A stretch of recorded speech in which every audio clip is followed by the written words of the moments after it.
E se eu te dissesse que o veneno mais mortal da minha vida saiu do meu próprio ventre, que a dor mais profunda que senti não veio de um desconhecido, de um inimigo, nem de algum acidente inesperado, mas daqueles que eu mesma formei com minhas mãos calejadas, alimentei com meu peito e ninei com canções de ninar em noites frias? E se eu te dissesse que meu coração de mãe, que aguentou tanto em silêncio, quase parou de bater numa noite em que percebi que os filhos que mais amava me olhavam como se eu fosse um fardo, uma inimiga, uma estranha? Meu nome é Dona Socorro Ferreira dos Santos. Tenho 85 anos e falo da minha casinha em Cidade Tiradentes, na periferia de São Paulo. Mas minha história não começou aqui, começou muito longe, num povoado pequeno do interior da Bahia, entre colinas secas e campos rachados pelo sol. Lá, o tempo caminhava devagar. A vida era dura, mas tinha algo de poesia. Nasci em 1939, filha de trabalhadores rurais humildes, seu Benedito Ferreira e Dona Conceição dos Santos. Duas almas que me ensinaram que a dignidade não se media pelo que se tinha, mas por como se vivia. Meu pai vivia da terra, plantava feijão, milho, mandioca, tudo com as mãos gastas de quem nunca soube o que era descansar. Minha mãe fazia doces para vender na feira, costurava roupas para as famílias da cidade e ainda assim tinha tempo para me ensinar as letras, o catecismo e as orações. Vivíamos numa casa de taipa com chão de terra e teto de telhas velhas, onde o cheiro de tapioca recém-feita se misturava com o canto dos sabiás ao entardecer. Não tínhamos luxos, mas tínhamos risos, amor, respeito. Meus pais jamais levantaram a voz um para o outro. Meu pai beijava a mão da minha mãe toda manhã antes de ir para a roça. E ela, mesmo cansada, servia o almoço com carinho. Desde pequena sonhava ter uma família como a deles, respeitosa,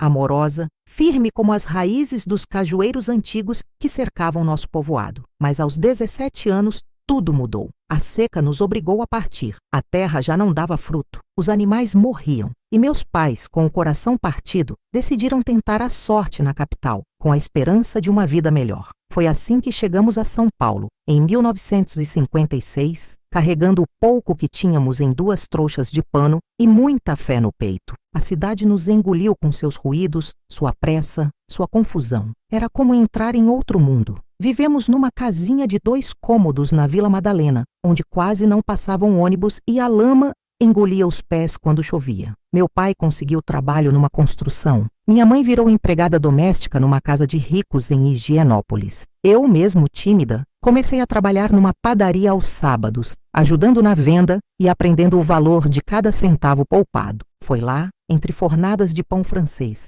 e cafezeiras fumegantes, onde conheci Antônio Silva dos Anjos, um jovem pedreiro de sorriso largo e braços fortes. Tinha 24 anos e um olhar que parecia ver o mundo com esperança. Mesmo morando na mesma vila empoeirada que eu, nunca conheceu o pai e foi criado só por Dona Maria, uma lavadeira incansável que, mesmo sem estudos, ensinou ao filho o valor do trabalho. Me apaixonei pela ternura do Antônio, pela forma como me olhava quando pensava que eu não percebia e por como respeitava meus silêncios. Namoramos 2 anos. Vinha almoçar com minha família aos domingos, ajudava meu pai com reparos e levava flores do mercado para minha mãe. Quando me pediu em casamento, aceitei com o coração cheio de certezas. Nos casamos na Igreja do Rosário em 1959, com um vestido emprestado e um bolo feito por uma vizinha. Não houve luxos, mas houve promessas feitas com lágrimas nos olhos e mãos entrelaçadas com fé. Nosso primeiro lar foi um cômodo de madeira e telha de fibrocimento na cidade de Tiradentes. O banheiro era compartilhado, a água vinha de chafariz, mas era o começo da nossa história. Trabalhamos duro. Eu vendia pastéis de porta em porta. Ele erguia muros o dia todo.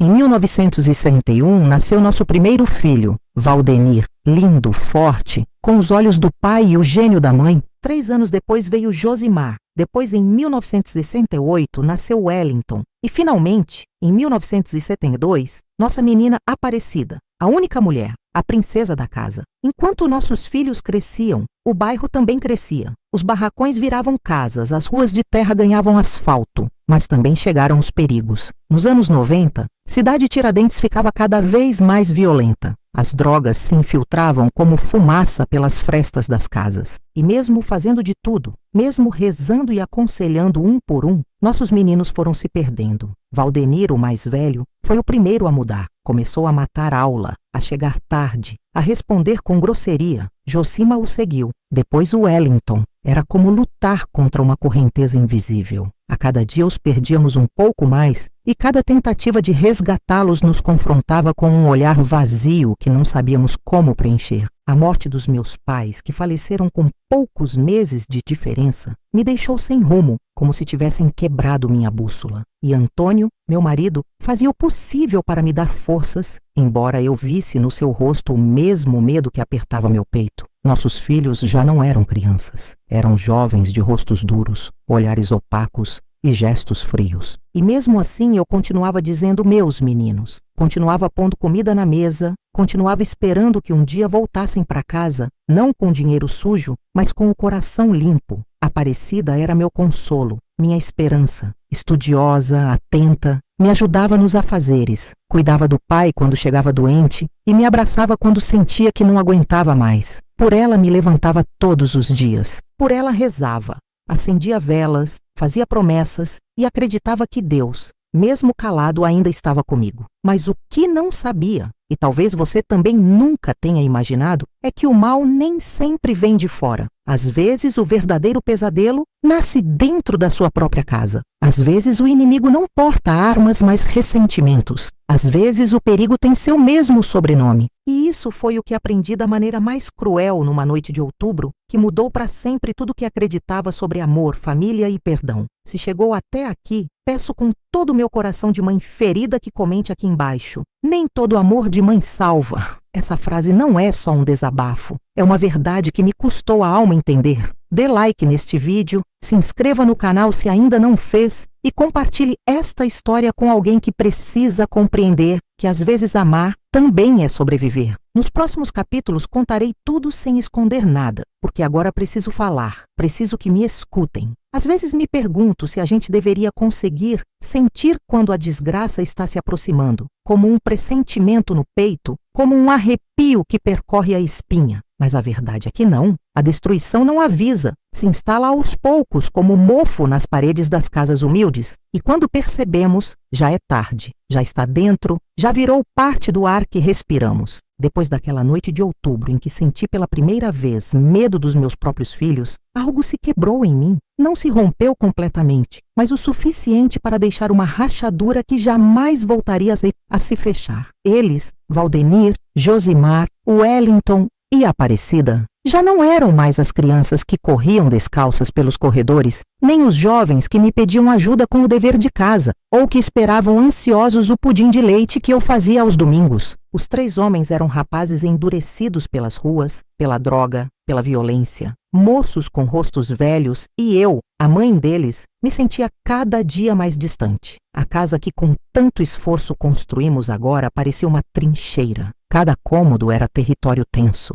As paredes escutavam mais do que eu queria admitir. Sussurros, planos, chamadas em código, batidas de porta de madrugada. Aparecida dormia no meu quarto há meses. Tinha apenas 25 anos, mas já sabia que havia coisas que era melhor não perguntar. A olhava enquanto dormia, abraçando uma Bíblia gasta, e minha alma se apertava. Minha filha era a última luz que restava naquele túnel escuro e eu tinha pavor que também pudesse se apagar. Antônio, meu marido, continuava trabalhando na construção cada vez mais horas, cada vez mais longe emocionalmente. Às vezes chegava tão tarde que nem conversávamos. Apenas me beijava a testa, comia em silêncio e se deitava na cama como um defunto cansado. Eu sabia que ele também estava despedaçado, só que não falava. Carregava por dentro como um veneno lento que o consumia dia após dia. Houve momento em que quis fugir. Me propus isso de verdade. Pegar a Aparecida, arrumar as malas com o pouco que tínhamos e começar de novo em outro estado, no interior de Minas, no Paraná, onde fosse. Mas como abandonar meus 3 filhos homens? Como viver sabendo que virei as costas para eles? Como carregar essa culpa? Ainda eram meus filhos, mesmo que já não reconhecesse seus rostos. Ainda eram meu sangue, mesmo que suas mãos estivessem sujas com a miséria do crime. Valdenir era o líder, sempre foi. Desde pequeno se colocava na frente, organizava as brincadeiras, defendia os irmãos e agora usava essa mesma liderança para comandar o grupo com quem andava. Às vezes ficava olhando pela janela com uma expressão que me arrepiava, como se já soubesse que estava condenado, como se já não se importasse com nada. Josimar II havia perdido o brilho nos olhos, usava drogas para aguentar a dor de uma facada mal curada no braço, mancava da perna esquerda por causa de uma surra que levou, se arrastava pela casa com um cigarro apagado na boca, e quando me falava, era como se eu fosse uma estranha. Wellington, sempre tão esperto, tão vivo, tão capaz, usava essa inteligência para planejar assaltos, para criar álibis, para enganar. Ele era o cérebro, o que sabia como driblar a polícia, como movimentar a mercadoria sem ser pego. Aparecida era meu consolo, minha esperança. Estudiosa, atenta, me ajudava com os afazeres, cuidava do pai quando chegava doente e me abraçava quando sentia que não aguentava mais. Tinha sonhos de ser professora, de ajudar as crianças do bairro, de sair daquela vida que havia virado prisão. Me abraçava à noite e dizia: "Mãe, um dia isso vai acabar, tudo vai ficar bem." Mas eu já não sabia se acreditar. Havia perdido a fé em quase tudo, menos nela. Em fevereiro de 2000, as coisas pioraram. Começaram a chegar ameaças. Pessoas desconhecidas se postavam na frente da nossa casa. Nos olhavam com ódio. Um deles jogou uma pedra com um bilhete: "Sabemos quem vocês são. Não se escondam." Naquela noite não dormimos. Antônio e eu nos revezávamos para vigiar a porta. Aparecida dormiu com uma faca debaixo do travesseiro. Nunca a tinha visto tão assustada. Tentei conversar com Valdenir. Imploreei para que se afastasse daquela gente, que pensasse na irmã, no pai, em mim, mas ele riu. Me chamou de velha louca. Me disse que já não tinha volta. "Mãe, é isso que tem. Se não gosta, vaza." Me disse isso me olhando nos olhos sem um rastro de amor, como se eu fosse qualquer coisa, menos a mãe dele. Josimar se trancava no quarto por dias. Quando saía, cheirava a álcool, suor, desespero. Estava cada vez mais paranoico. Achava que estava sendo seguido, que estava sendo vigiado. Wellington já não vivia, só sobrevivia. Havia começado a usar drogas mais pesadas e seus olhos tinham virado vidros vazios. Aparecida se mantinha firme. Ia para a faculdade, ajudava em casa, cozinhava, lavava, orava. Era meu pilar, mas eu sabia que a alma dela estava começando a se quebrar também. Uma tarde, enquanto lavávamos a louça, me olhou e disse: "Mãe, você acha que eles nos odeiam?" Senti que me despedaçava por dentro. Como uma filha pode perguntar isso sobre os próprios irmãos? Mas entendi porque eu também sentia. Também me perguntava se aquela raiva, aquele desprezo eram pessoais, se havia algo em nós que eles já não suportavam. As semanas passavam e o clima em casa ficava mais denso, mais pesado, como uma névoa de violência contida. Ninguém conversava, ninguém ria. As refeições eram em silêncio. Aparecida e eu nos comunicávamos com olhares. Antônio, cada vez mais cansado, nem comia mais conosco. E meus 3 filhos homens viviam como fantasmas armados, sem respeito, sem compaixão, sem humanidade. Eu já não era a mãe deles. Era apenas uma mulher velha que dava teto e comida. Uma figura que atrapalhava, que interrompia seus planos, que deveria ficar de lado. Uma noite, ouvi Valdenir falando no telefone. Estava bravo, muito bravo. Falava algo sobre uma entrega que deu errado, sobre um dinheiro que não chegou. Depois desligou e socou a parede com tanta força que rachou o reboco. Aparecida do quarto me olhou com medo. Fez sinal de silêncio. Concordei. Não dissemos nada. Só nos abraçamos no escuro. Sabíamos que algo grave estava se aproximando e não tínhamos como impedir.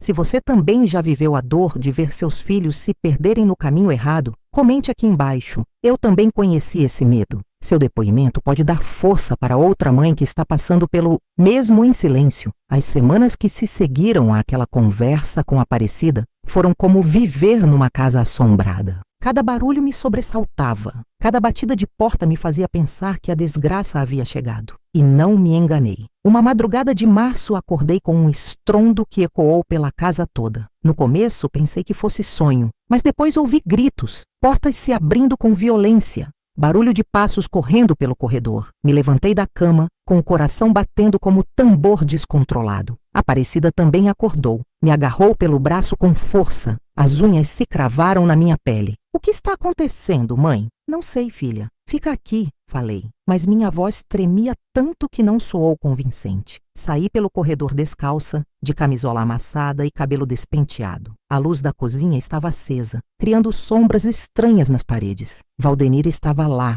parado como estátua, mas tremendo. Tinha a camisa branca manchada de sangue fresco, pingos que ainda não tinham secado. Na mão direita segurava uma pistola prateada que brilhava sob a luz do bulbo. "O que você fez, filho?" Gritei, sentindo que a alma saía pela boca. "O que você fez?" "Cala a boca", me respondeu com uma voz que não reconheci. "Você não sabe de nada, nada. Não se mete nisso." Josimar apareceu atrás dele, mais pálido que defunto, com os olhos vermelhos e as mãos sujas. Não disse nada, só me olhou com aquele olhar de cachorro assustado que tinha quando era menino e fazia alguma arte. Mas agora não se tratava de prato quebrado ou mentirinha inocente. Wellington estava sentado numa cadeira da cozinha, limpando as unhas com um pano manchado. Parecia o mais tranquilo dos três, como se limpar sangue das mãos fosse algo que fazia todo dia. Naquela noite, não dormimos nem um minuto. Aparecida ficou grudada em mim como quando era criança e tinha pesadelo. Antônio chegou às 6 da manhã, exausto de trabalhar a noite toda numa obra, e quando contei o que havia visto, simplesmente se sentou na beirada da cama e começou a chorar. Não tinha consolo para aquele choro. Não tinha palavras que pudessem consertar o que estava quebrado. Não tinha respostas que pudessem explicar como 3 meninos que eu havia ninado com canções de ninar tinham virado isso. Só sabíamos uma coisa: nossos filhos estavam metidos até o pescoço. E já não se tratava só de drogas ou furtos pequenos. Tinha sangue, tinha armas, tinha morte batendo na nossa porta. Nesse mesmo dia, enquanto eu lavava roupa no quintal dos fundos, tentando manter as mãos ocupadas para não enlouquecer, ouvi o Wellington falando no celular. A voz dele chegava clara pela janela aberta do quarto. "Já está feito", dizia com um sorriso que me gelou o sangue. "Ninguém viu nada. Os homens não sabem nem quem foi. Não tem testemunha. Foi limpo, limpinho. Senti que as pernas falharam. Me sentei no chão molhado do quintal. O balde de água com sabão virou, e o líquido sujo se misturou com as lágrimas que começaram a cair sem parar, como se tivesse aberto uma torneira que não conseguia mais fechar. Tentei conversar com eles naquela mesma noite. Os reuni na sala, aquela sala onde antes festejávamos aniversários e natais. Minhas mãos tremiam tanto que tive que sentar em cima delas. Aparecida estava no quarto, de porta fechada. Antônio não tinha chegado do trabalho. Éramos só nós 4, meus 3 filhos homens e eu. "Por favor", falei com a voz quebrada, "não continuem com isso. Imploro para vocês. Esta não é a vida que sonhamos para vocês. Esta não é a família que quisemos construir." Valdenir me olhou com aquele sorriso zombeteiro que tinha aprendido na rua. "E o que você sabe de sonhos, mãe? Vocês nunca tiveram nada, nunca deram nada pra gente além de feijão com arroz. O pouco que temos conseguimos sozinhos, com nosso trampo." "O trampo de você?" gritei, e minha voz ecoou nas paredes de alvenaria. "Vocês chamam isso de trabalho? Demos tudo o que tínhamos. Nosso suor, nosso esforço, nosso amor." "Amor?" Josimar interveio com um sorriso amargo que me partiu o coração. "Isso era amor? Ver a gente ir para a escola com tênis furado enquanto vocês se matavam trabalhando que nem burros de carga. Ter que pedir emprestado para comprar material escolar. Sempre ensinamos o certo", respondi com a alma dilacerada. "Demos valores, ensinamos a respeitar, a trabalhar honestamente. Vocês escolheram esse caminho." Wellington se levantou furioso. Derrubou a cadeira onde estava sentado. "Para com isso, estamos cheios dos seus sermões de beata. Não somos mais crianças e não vamos deixar que nos controle mais." "Controlar vocês?" perguntei, me sentindo pequena e vulnerável. "Eu só quero que vivam, que não terminem mortos numa vala como tantos outros." Valdenir se aproximou, me olhou de frente com aqueles olhos que já não reconhecia como do menino que uma vez me pediu para ensinar a amarrar o cadarço. "Então sai de lado, mãe, porque isso não vai parar, e se meter, pode se machucar, entendeu?" Foi a última vez que tentei conversar com eles como mãe. A partir daquele momento, algo se rompeu de vez entre nós. Se alguma vez você já sentiu medo das pessoas que mais ama, comente. Também conheci o medo na minha própria casa. Você não está sozinha nessa dor. A manhã de 15 de maio de 2001 começou como qualquer outra na nossa casa de Cidade Tiradentes. O sol aparecia tímido entre as nuvens cinzas que cobriam São Paulo e o ar, cheirava a pão francês recém-saído do forno que Dona Cleusa vendia na esquina de sempre. Aparecida se levantou cedo como todo dia, vestiu o uniforme da faculdade com o mesmo cuidado de sempre, fez uma trança no cabelo preto na frente do espelho rachado da cômoda e me deu um beijo no rosto antes de sair pela porta de ferro. Te vejo de tarde, mãe. Te amo, disse com aquele sorriso que, mesmo com a vida tendo batido tanto nela nos últimos meses, ainda conservava puro e limpo. Não sabia que seria a última vez que veria ela sair de casa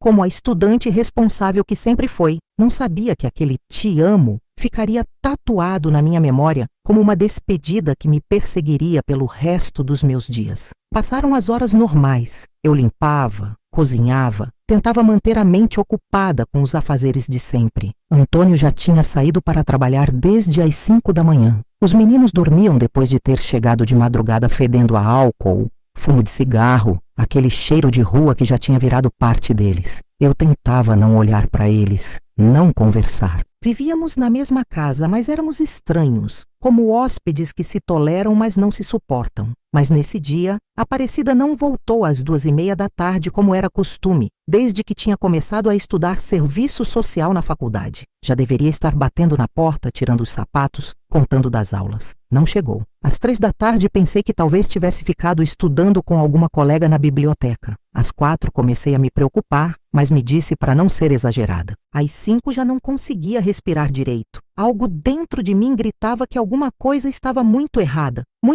mesmo. Peguei o telefone velho da cozinha e comecei a ligar para todas as amigas que conhecia. Liguei para Conceição, a melhor amiga dela desde o colegial. Nada. Liguei para Francisca, a colega de estudos. Também não sabia nada. Falei com a professora Maria, que morava 3 casas para frente, e às vezes conversava com Aparecida. Nenhuma sabia nada. Algumas nem tinham visto ela na faculdade naquele dia. Uma delas, Conceição, me disse algo que partiu minha alma. Dona Socorro, desde segunda-feira passada, notei que Aparecida andava muito nervosa. Me disse que sentia que alguém estava seguindo ela quando voltava das aulas. Pensei que fossem ideias dela, mas agora que a senhora pergunta, deixei o telefone cair. Não terminei de escutar o que ela estava falando. Saí correndo para a rua como louca, sem trocar as chinelas por sapatos, com o avental ainda posto. Fui primeiro na faculdade. O porteiro, seu João, me recebeu com cara de pena. Não, Dona Socorro, sua filha não passou na chamada hoje. Na verdade, desde sexta não vejo ela por aqui. Corri para o ponto de ônibus onde sempre subia. Perguntei para o motorista, para os vendedores de milho, para as kids na senhora que vendia água de coco. Ninguém tinha visto ela sair do bairro naquela manhã. Comecei a percorrer as ruas como desesperada, perguntando para comerciantes, vizinhos, gente que passava.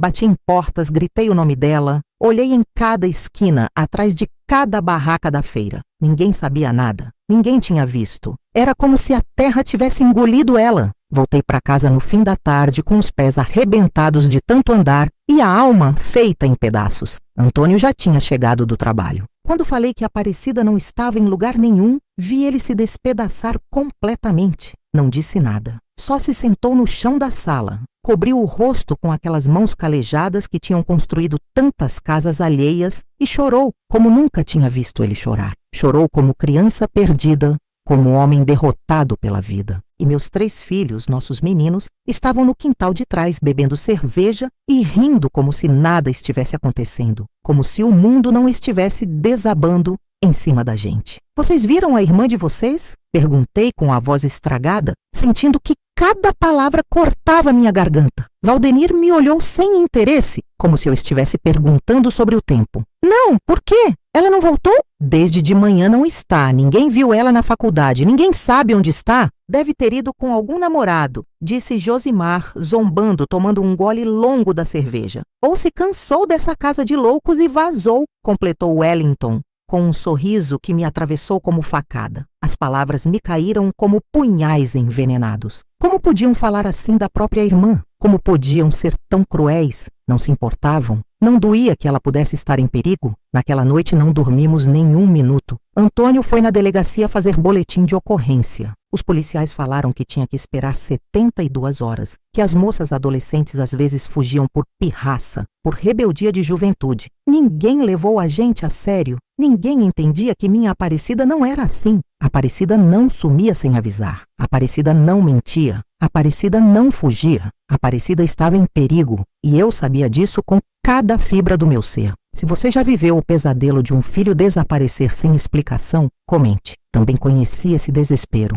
Sua história pode consolar quem está vivendo essa mesma angústia. Os dias que se seguiram ao desaparecimento da Aparecida foram os mais longos da minha vida. Cada minuto se arrastava como hora, cada hora como eternidade. Percorremos hospitais onde o cheiro de desinfetante revirava meu estômago. Fomos no IML, onde tive que ver corpos de moças que não eram minha filha, mas que tinham sido filhas de alguém. Colamos cartazes com a foto dela em postes de luz, em muros, em lojas. Procura-se Aparecida Silva dos Santos, 29 anos, estudante universitária. Oferecemos recompensa com dinheiro que não tínhamos. Prometemos o que fosse preciso. Perguntamos nas estações de metrô, nas rodoviárias, em cada canto onde pensamos que ela poderia ter ido. Antônio faltou no trabalho pela primeira vez em 20 anos para procurar por ela. Eu não comia, não dormia, só andava pelas ruas gritando o nome dela até ficar sem voz, mas ninguém sabia nada. Absolutamente ninguém nos deu nenhuma pista sequer. A comunidade inteira guardava silêncio. E isso foi o mais apavorante de tudo, porque silêncio às vezes é cumplicidade. As vizinhas que antes me cumprimentavam agora baixavam a cabeça quando me viam passar.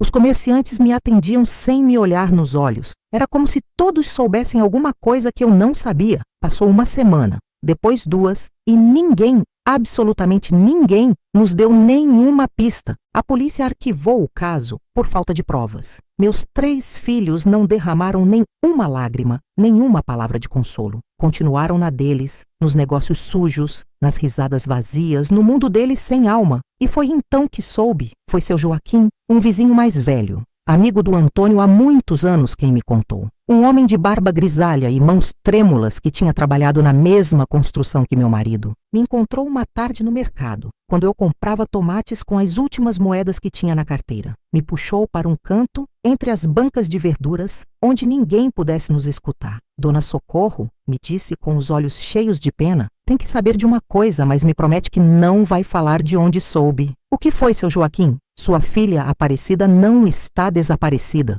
sussurrou, olhando para todos os lados como se alguém estivesse nos vigiando. Está escondida. Como assim? Vi com meus próprios olhos há 3 dias. Está na casa de uns parentes distantes em Guarulhos. Foi embora porque estava com medo, muito medo. Medo do quê? Seu Joaquim baixou o olhar, como se as palavras que ia falar queimassem a boca dele. Medo dos irmãos, Dona Socorro. Medo do que podiam fazer com ela. Senti que o mundo escapava das minhas mãos. As sacolas da feira caíram no chão, os tomates rolaram entre os meus pés e se espatifaram no asfalto. Tive que me segurar no braço do seu Joaquim para não cair. Chorei. Chorei com uma mistura de alívio, raiva, vergonha e tristeza que nunca tinha sentido antes. Chorei porque minha filha estava viva, mas chorei também porque tinha que fugir da própria casa, da própria família, dos próprios irmãos. Aparecida tinha escapado, tinha se salvado, mas não graças a nós. Tinha se salvado de nós, do próprio sangue. Naquela noite contei tudo para o Antônio. Encontrei ele sentado na beirada da cama, com a cabeça nas mãos, como estava todas as noites desde que Aparecida sumiu. Ela está viva, falei. Está em Guarulhos com a família do seu primo Valdivino. Como você sabe? Seu Joaquim me contou. Ele viu. Antônio ficou calado por muito tempo. Depois levantou o rosto e vi que tinha os olhos vermelhos, não só de chorar, mas de uma raiva que vinha guardando há meses. Quero ir buscar ela, disse. Quero trazer de volta. Não, respondi mesmo doendo na alma. Não podemos. Ela foi embora por alguma coisa. Não podemos colocar ela em risco. Mas é nossa filha. Por isso mesmo não podemos ser egoístas. Deixa ela onde está, Antônio. Deixa ela viver. Meu marido começou a chorar de novo, mas agora entendi que não chorava só pela ausência da Aparecida. Chorava pela vergonha de não ter conseguido proteger ela na própria casa. Chorava pelo fracasso de não ter sabido educar os outros filhos. Chorava por tudo que tínhamos perdido. Daquele dia em diante, algo mudou em mim também. Já não era a mulher que esperava que os filhos voltassem arrependidos. Já não era a mãe que acreditava que o amor dava conta de tudo. Tinha virado outra coisa. Uma mulher que aprendeu que às vezes amar significa deixar ir, mesmo que mate por dentro. Meus 3 filhos continuaram morando em casa. como se nada tivesse acontecido, como se o sumiço da irmã fosse coisa normal, como se não se importassem que a mãe deles estava morrendo de desgosto dia após dia. Uma noite, enquanto jantávamos em silêncio, Valdenir teve a cara de pau de perguntar: "Não vai mais procurar a Aparecida?" Olhei para ele com uma frieza que nem eu mesma reconhecia em mim. "Já achei", falei. "Está onde tem que estar, longe de vocês." Pela primeira vez em muito tempo, vi algo parecido com surpresa nos olhos dele, mas não disse mais nada. Nenhum dos três disse mais nada, e eu fiquei sozinha naquela casa com 3 estranhos que dividiam meu sobrenome, mas já não dividiam meu coração. Se você também já teve que escolher entre proteger um filho e manter a família unida, comente. Também fiz essa escolha impossível. Às vezes, o amor dói mais que a falta de amor. Não tive muito tempo para me acostumar com essa nova realidade. O silêncio em casa tinha ficado mais denso, mais pesado, como se as próprias paredes soubessem que algo terrível estava para acontecer. Meus filhos entravam e saíam em horários estranhos. Chegavam visitantes que nunca tinha visto, homens com correntes de ouro, mulheres com maquiagem demais, garotos que não podiam ter mais de 18 anos, mas que já tinham olhar de veteranos de guerra. Antônio tinha começado a fazer hora extra na construção. Não porque precisássemos de mais dinheiro, mas porque não aguentava mais ficar em casa. Me confessou isso uma noite, quando chegou mais tarde que o normal e me encontrou sentada na cozinha, olhando para a parede. "Não reconheço mais eles, socorro", me disse com a voz quebrada. "Já não sei quem são esses meninos?" "Eu também não", respondi,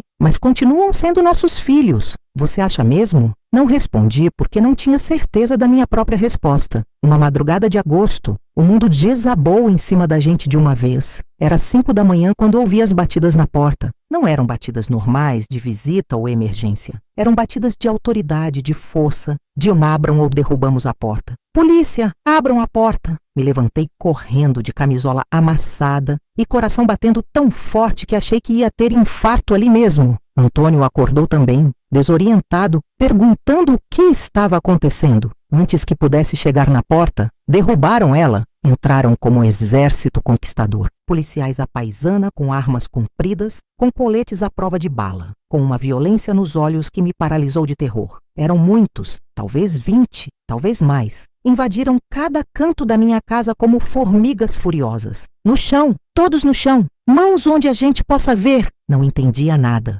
Só ouvia os gritos, as pancadas, o barulho de bota militar pisando no chão que eu tinha esfregado no dia anterior. Antônio me protegia com o corpo, mas tremia tanto quanto eu. Aparecida não estava, e graças a Deus por isso. Graças a Deus que teve coragem de ir embora quando pôde. Vi como algemaram o Valdenir na minha frente. Empurraram ele, gritaram com ele, puseram as mãos nas costas dele com uma violência que partiu minha alma. Por mais que fosse o que fosse, continuava sendo o bebê que eu amamentei. O menino que se escondia atrás das minhas saias quando tinha medo. Prenderam o Wellington também. Arrastaram ele pelo corredor como se fosse animal. Ele não resistiu, mas também não mostrou arrependimento. Só tinha aquele olhar vazio que desenvolveu nos últimos meses. Josimar conseguiu escapar pelo telhado. Vi ele correr pelos tetos das casas vizinhas como gato assustado, pulando de telha em telha até sumir entre as construções. Mas já não importava. O ninho tinha desmoronado para sempre. A casa ficou destruída.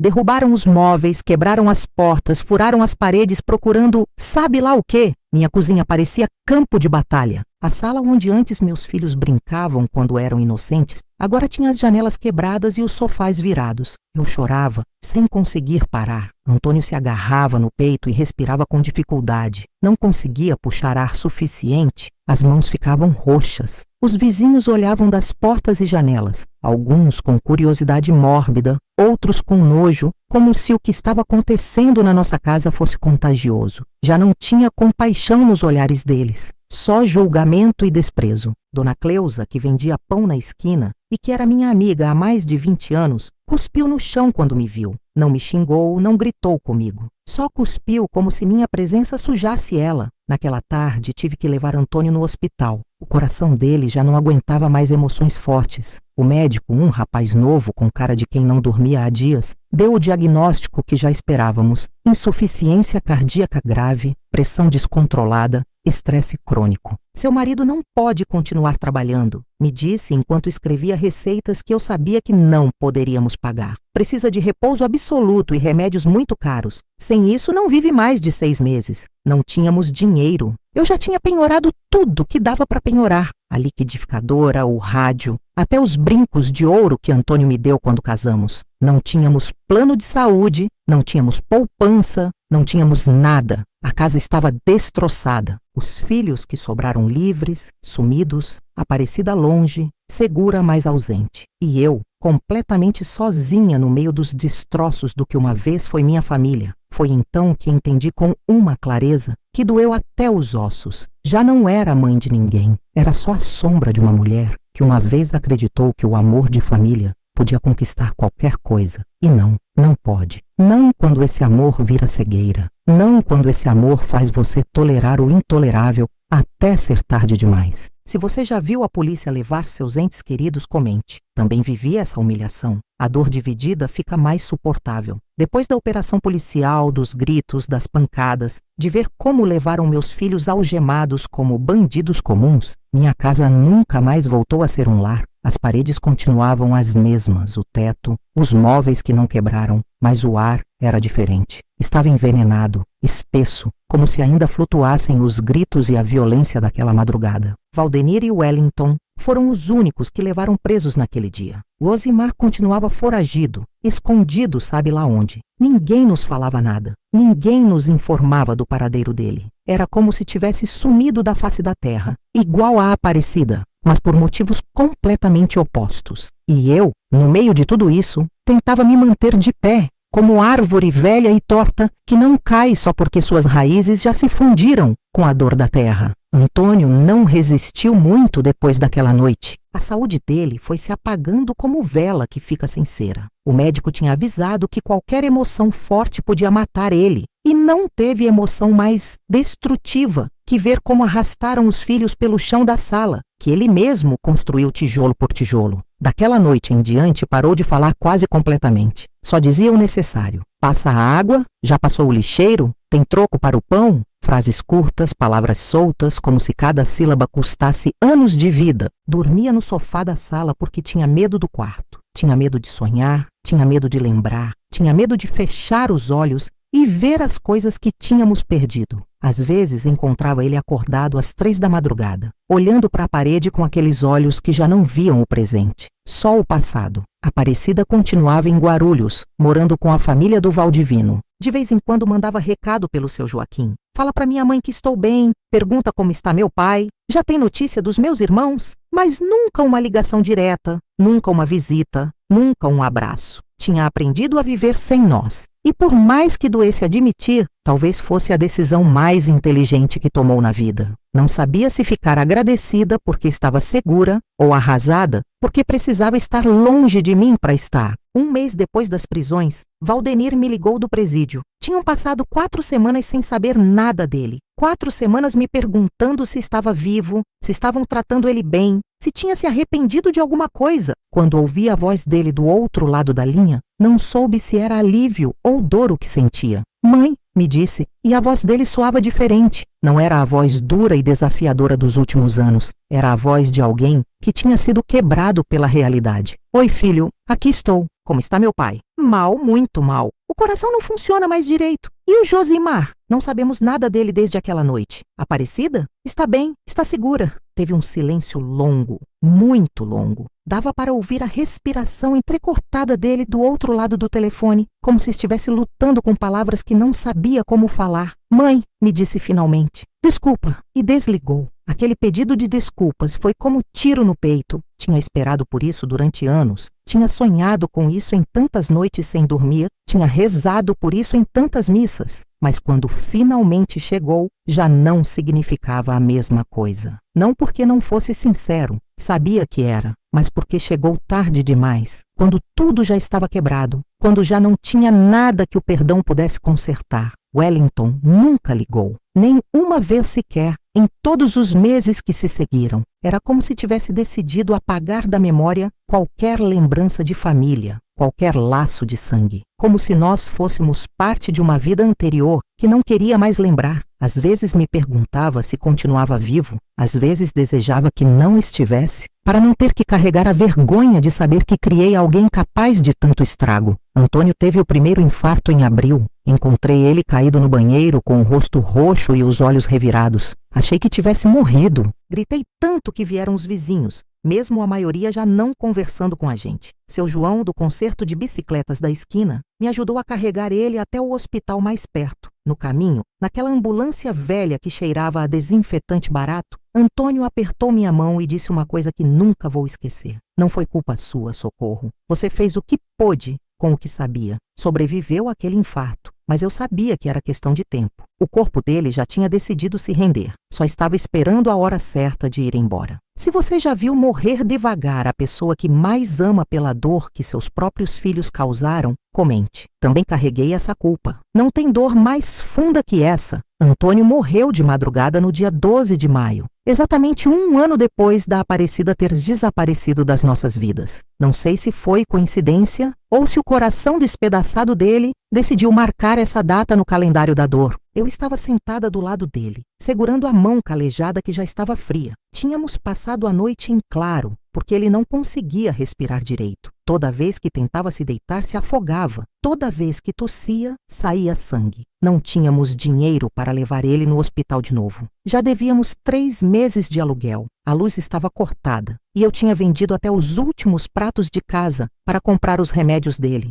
Às 5 da manhã, me olhou com aqueles olhos que tinham sido meu refúgio por tantos anos. Apertou minha mão com a pouca força que restava e me disse: "Obrigado por tudo, Socorro. Obrigado por ter sido boa comigo até o final." E se foi, assim, sem drama, sem reclamação, sem cobrança. Se foi como tinha vivido, em silêncio, com dignidade, carregando até o último momento o peso de ter fracassado como pai. Não gritei, não chorei no começo. Só fiquei ali, abraçando ele, sentindo como o corpo dele esfriava nos meus braços. Pela primeira vez em meses tinha paz no rosto. Já não precisava carregar a vergonha do que os filhos tinham feito. Velamos ele na sala de casa, a mesma onde anos antes festejávamos aniversários e natais. A mesma onde nossos filhos brincavam de esconde-esconde quando ainda acreditavam em Papai Noel. A mesma onde a polícia derrubou a porta para levar Valdenir e Wellington. Não veio quase ninguém. Dona Conceição, a vizinha do lado, trouxe flores. Seu João fechou a oficina por 1 hora para rezar um terço. Vieram 3 ou 4 pessoas a mais que conheciam Antônio do trabalho. Não teve missa. Não tínhamos dinheiro para pagar o padre. Não teve música. Não teve discursos. Só silêncio e o cheiro de velas baratas que iam derretendo devagar. Nenhum dos meus filhos apareceu. Nem mandaram flores. Nem mandaram recado. Antônio morreu e foi para o túmulo sem ver de novo os meninos que criou com tanto amor e tanto sacrifício. Aparecida também não pôde vir. Mandei recado pelo seu Joaquim, mas ela respondeu que era muito perigoso, que ainda tinha gente procurando ela por ser irmã do Valdenir e do Wellington. Estava certa, mas isso não fez doer menos a ausência dela. O enterro foi mais triste ainda. Um caixão de madeira barata que tive que pagar a prestações. Uma cova rasa no cemitério municipal, onde enterravam quem não tinha dinheiro para coisa melhor. Um dia cinzento e chuvoso, que parecia chorar por ele. Levei um buquê de crisântemos amarelos que comprei com as últimas moedas que tinha na carteira. Coloquei em cima do túmulo dele e sussurrei: "Me perdoa, Antônio. Me perdoa por não ter sabido salvar nossos filhos. Me perdoa por ter falhado com você." E aí sim chorei. Chorei como nunca tinha chorado na vida. Chorei por ele, por mim, pela Aparecida, pelos meninos que uma vez foram meus bebês. Chorei por tudo que tínhamos perdido, por tudo que nunca mais poderíamos recuperar. Quando voltei para casa, me sentei na poltrona dele, a mesma onde tinha dormido os últimos meses de vida. Ainda cheirava a ele, aquela mistura de suor honesto e sabonete barato, que era o perfume dele desde que conheci. A casa estava completamente vazia agora, não só de gente, mas de vida, de esperança, de futuro. Era só uma construção de tijolo e cimento, onde uma vez morou uma família. Josimar continuou sem dar sinal de vida. Às vezes pensava que estava morto, outras vezes queria que estivesse, para não ter que viver na incerteza de não saber se estava bem ou se continuava fazendo estrago. Valdenir me escrevia cartas da cadeia a cada 15 dias. Cartas curtas, escritas com letra trêmula em papel barato. Me contava da rotina dele, dos livros que começou a ler, dos ofícios que estava aprendendo na marcenaria. Numa dessas cartas me escreveu: Mãe, sonho com meu pai toda noite. Ele fala que não está mais bravo comigo. Você acha que é verdade? Respondi que sim, mesmo não tendo certeza de acreditar nas minhas próprias palavras. Wellington continuou no silêncio total, como se tivesse decidido que não tinha mais família, que não tinha mais passado, que não tinha mais nada a ver comigo. E eu fiquei sozinha, completamente sozinha, com 61 anos, viúva, sem dinheiro, sem filhos por perto, sem futuro claro. Só com a memória do que foi minha vida e a certeza de que nada mais voltaria a ser como antes. Se você teve que enterrar seu companheiro de vida sabendo que ele morreu de coração partido pelos filhos que vocês criaram juntos, comente. Também conheci essa solidão. A dor compartilhada dói menos. Depois do funeral do Antônio, a casa se encheu de um silêncio diferente. Não era só a ausência de vozes, era a ausência da própria vida. As paredes pareciam mais cinzas, os móveis mais velhos, as janelas mais pequenas. Era como se a casa também estivesse de luto. Os primeiros meses foram os mais difíceis. Não sabia como organizar os dias sem ter que cuidar de mais alguém. Por tantos anos minha vida tinha girado em volta do Antônio doente, dos meninos problemáticos, da Aparecida estudando. Agora não tinha ninguém para quem acordar cedo, ninguém para quem cozinhar, ninguém que precisasse da minha atenção. Aprendi a fazer comida para uma pessoa só, coisa que nunca tinha feito na vida adulta. Aprendi a ver televisão sozinha, a jantar em silêncio, a me deitar sem ouvir a respiração de mais alguém em casa. As contas se acumulavam. O aluguel, a luz, o gás, o telefone. Sem o salário do Antônio, e sem a renda extra que às vezes os meninos traziam, dinheiro sujo que agora agradecia não ter, não sabia como ia sobreviver. Comecei a vender coisas. Primeiro os móveis que estavam em bom estado, depois o fogão velho, depois a televisão que o Antônio tanto gostava. Cada coisa que vendia era como me desfazer de um pedaço de história, de memória, do que construímos juntos. Dona Conceição, minha vizinha, me ajudava quando podia. Me trazia pão francês quando sabia que não tinha dinheiro para comprar. Às vezes me chamava para almoçar na casa dela, sempre com desculpas. Fiz caldo demais, não vai dar conta. Ou, minha nora trouxe fruta e vai estragar. Sabia que era caridade, mas aceitava porque não tinha escolha. E porque a compaixão dela era a única coisa que me lembrava que ainda era um ser humano digno de amor. 6 meses depois da morte do Antônio, Aparecida finalmente veio me ver. Chegou num domingo à tarde, sem avisar. Quando abri a porta e vi ela parada ali, com um vestido azul que não reconheci e o cabelo cortado mais curto do que sempre usou, pensei que estava sonhando. Oi, mãe, me disse, e a voz dela também soava diferente. Mais madura, mais cansada, como se tivesse envelhecido 5 anos nos 2 que passou longe de casa. Não disse nada, só abracei ela e chorei. Chorei tanto que molhei a blusa toda. Ela também chorou, mas de um jeito mais controlado, como se tivesse aprendido a racionar as lágrimas. Como soube do seu pai? Perguntei quando finalmente nos separamos. Seu Joaquim me avisou. Quis vir antes, mas não precisa explicar nada. Fez certo em se cuidar. Nos sentamos na sala, no mesmo sofá onde Antônio passou os últimos dias dele. Aparecida olhava a casa com olhos estranhos, como se estivesse visitando um lugar que conheceu em outra vida. Como está, mãe? Sobrevivendo, falei, porque não adiantava mentir para ela. Soube alguma coisa deles? Valdenir me escreve de vez em quando. Wellington nunca. Josimar sumiu. Não tem medo de morar sozinha aqui? No começo tinha. Agora não. Do que vou ter medo? Já perdi tudo que dava para perder. Ficou calada por um tempo longo. Depois pegou minhas mãos com as dela, que agora tinham calos que não lembrava. Mãe, quero que venha comigo para Guarulhos. Lá você está segura. Lá pode começar de novo. E deixar esta casa? Deixar as lembranças do seu pai? As lembranças vão com você. A casa é só tijolo e cimento. Tinha razão, mas não me sentia pronta para ir embora. Ir embora significava aceitar que tudo tinha acabado para sempre. Ir embora significava desistir. Me dá mais um tempo, falei. Quanto tempo? Não sei, só mais um pouquinho. Ficou aquela noite. Dormimos juntas na minha cama como quando era criança e tinha pesadelo. Mas agora quem tinha pesadelo era eu. E era ela quem me consolava. No dia seguinte foi embora cedo. Me deixou dinheiro que sabia que não podia me dar. Que certamente tinha juntado do salário trabalhando sabe lá em quê. Vou te ligar toda semana, disse. E vou voltar logo. Se cuida, falei. Ainda tem gente que pode te reconhecer. Não sou mais a mesma de antes, mãe. Já aprendi a me cuidar. Vi ela se afastar pela rua empoeirada do bairro e percebi que tinha razão. Já não era minha menina assustada. Tinha virado uma mulher forte, independente, que aprendeu a sobreviver sem família. Me senti orgulhosa dela e triste por mim ao mesmo tempo. Naquela noite, sozinha de novo na casa vazia, fiquei pensando na proposta da Aparecida. Talvez tivesse razão, talvez fosse hora de fechar esse capítulo da minha vida e começar um novo. Mas ainda não estava pronta. Ainda tinha coisas para resolver comigo mesma. Se alguma vez você teve que decidir entre se agarrar ao passado ou construir um futuro incerto, comente. Também estive nessa encruzilhada. Às vezes as decisões mais difíceis são as mais necessárias. Hoje tenho 85 anos e ainda acordo às 5 da manhã, como quando tinha uma casa cheia de filhos para alimentar e um marido para mandar ao trabalho com um café quentinho. Faço meu café, mesmo que já não caia bem no estômago, e coloco a única cadeira que me sobrou no quintalzinho da minha casa nova em Guarulhos. Sim, no final acabei aceitando o convite da Aparecida. Não porque fosse corajosa, mas porque uma manhã acordei e percebi que já não tinha mais nada a perder. A casa de Cidade Tiradentes vendi por uma ninharia para um rapaz que queria reformar para habitar a família dele. Espero que tenha mais sorte que nós. Daqui, nesta casinha pequena, mas limpa que a Aparecida me ajudou a conseguir, vejo o sol nascer entre as árvores de eucalipto que me lembram tanto do meu povoado natal na Bahia.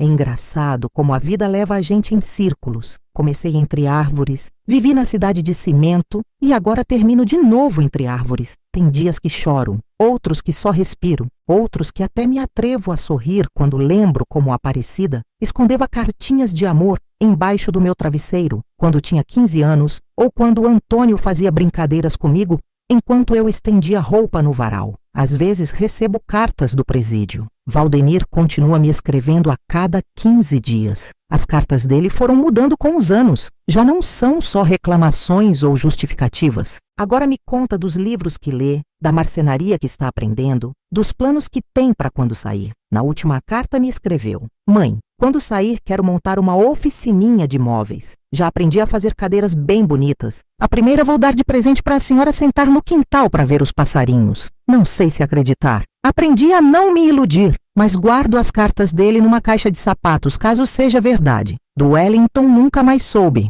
É como se a terra tivesse engolido ele. Às vezes penso que está morto, outras vezes imagino que está em algum lugar distante, com outro nome, tentando esquecer de onde veio. Não culpo ele. O passado dói e ele tem direito de fugir dele se conseguir. Josimar apareceu há 2 anos. Chegou um dia sem avisar, magro, grisalho, com rugas que faziam ele parecer mais velho do que era. Tinha estado morando em Belo Horizonte, trabalhando numa fábrica de calçados. Sóbrio há 5 anos. Vim pedir perdão, mãe, me disse com lágrimas nos olhos, e falar que já não sou a mesma pessoa que foi embora. Eu também não, respondi. Ficou 1 semana. Me ajudou a consertar o telhado que gotejava, me levou na feira, cozinhamos juntos. Não conversamos muito sobre o passado. Os 2 sabíamos que tinha coisas que era melhor deixar enterradas. Quando foi embora, me deixou endereço e número de telefone. Se algum dia precisar de mim, disse, não liguei ainda, mas saber que está aí, que está bem, me dá um pouco de paz. Aparecida vem me ver todo mês. Já não é a menina assustada que fugiu de casa. É uma mulher de 52 anos, mãe de 2 filhos, assistente social num posto de saúde. Casou com um homem bom que respeita e cuida dela. Os filhos dela, meus netos,